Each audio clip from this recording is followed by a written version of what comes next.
ডাল না থাকলে আমি এভাবে হাতে মাখা খিচুড়ি করি। তো ভিডিওটা দেখুন। আসসালামু আলাইকুম, সবাই কেমন আছেন? ছোট্ট একটি ব্লগ নিয়ে চলে আসলাম আবারও। তো আসলে কি, খিচুড়িটা সবারই পছন্দ, আমারও পছন্দ। এক একজনের এক এক রকমভাবেই পছন্দ। তো আমার আজ খিচুড়ি খাইতে খুব ইচ্ছা করতেছিল, বাট ঘরে ডাল ছিল না। আমি চেক করে দেখি ডাল নাই। তো ডাল নাই তো কি হয়েছে, খিচুড়ি তো খিচুড়ি হবে। কে বলছে ডাল ছাড়া খিচুড়ি হয় না? আজকে আমি দেখাই দিব ডাল ছাড়াও খিচুড়ি হয়। যেহেতু আমি এখানে ডাল কিন্তু দিয়েছি, সেটা এক মুঠেরও কম। মানে আমি ওইটা পাইছি, না পাইলেও সমস্যা ছিল না। এভাবে আপনারা একবার ট্রাই করে দেখবেন, অনেক মজা এবং টেস্টি হয়। আসলে ডাল ছাড়া খিচুড়ি রান্না করে আপনারা দেখুন, একবার হইলেও খাবেন, এভাবে ট্রাই করবেন। কেউ বুঝতেই পারবে না আপনি এখানে ডাল দিছেন নাকি। আমি এটা দিছি, এটা কিন্তু তেমন কিছু না। মানে আমি এক কৌটা মানে 250 গ্রাম চাল নিছি এইখানে। আর ডালের পরিমাণ বলা যায় কি বলা যায়, এক মুঠেরও কম ছিল, ওইটা দিছি। না হলে, না থাকলে দেওয়ার দরকার নাই। আসলে এটা তো ডাল ছাড়া খিচুড়ি আর কি। তো আমি ছিল এই জন্য দিলাম আর কি। তো যাই হোক, খিচুড়িতে আমি সব দেখলেন তো কি কি মশলা দিলাম। এখানে তেল, নুন, ঝাল, পেঁয়াজ, আদা রসুন বাটা যা যা আছে সমস্ত আপনার মন মতো মশলা সব পরিমাণ মতো এখানে দিয়ে দিবেন।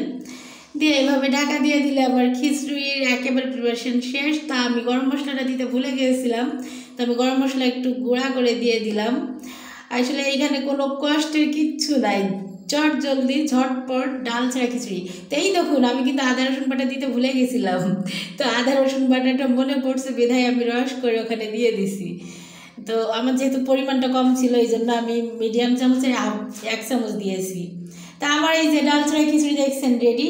এখানে যে আমি ডাল দেই নেই, বোঝা যাচ্ছে? একদম বোঝা যাবে না, এটা অনেক টেস্টি, আপনারা খেয়ে দেখবেন। আমি কিন্তু আলাদাভাবে কিছুই করি না, সমস্ত একসঙ্গে হাতে মাখিয়ে এভাবে দিয়ে দিছি এবং 10 মিনিটের মধ্যে কমপ্লিট আমার ডাল ছাড়া খিচুড়ি। কেমন হয়েছে?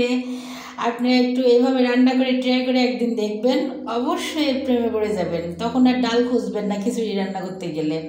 আর এইটা তো মানে ডাল ছাড়া খিচুড়ি কেউ বলবেন, আপনি যাকেই খাওয়াবেন সে কখনোই বলবে না যে আপনি সে ডাল দেন না, কারণ সে বুঝতেই পারবে না।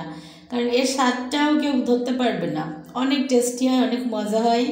আমি যখনই মন চাই, ঘরে যদি ডাল না থাকে, খিচুড়ি মিস হবে না, খিচুড়ি খাইতে হবে। তো এইভাবে খেয়ে নিই। যেহেতু আমি রমজান মাসে রোজা রাখছি, ইফতারিতে সামান্য পরিমাণ লাগবে। তো আমি এই জন্য অল্প একটু রান্না করছিলাম, মানে সবাই হালকা হালকা খাবে এই যে এতটুকু পরিমাণে। এই জন্য মাংস অল্প দিছিলাম, যেহেতু একবারই খাওয়া হবে, তো এই জন্য সবার জন্য 1-2 পিস করে দিছিলাম। তো যাই হোক, আমার ভিডিওটি কেমন লাগলো, ভালো লাগলে লাইক কমেন্ট শেয়ার দিয়ে পাশে থাকবেন। আল্লাহ হাফেজ।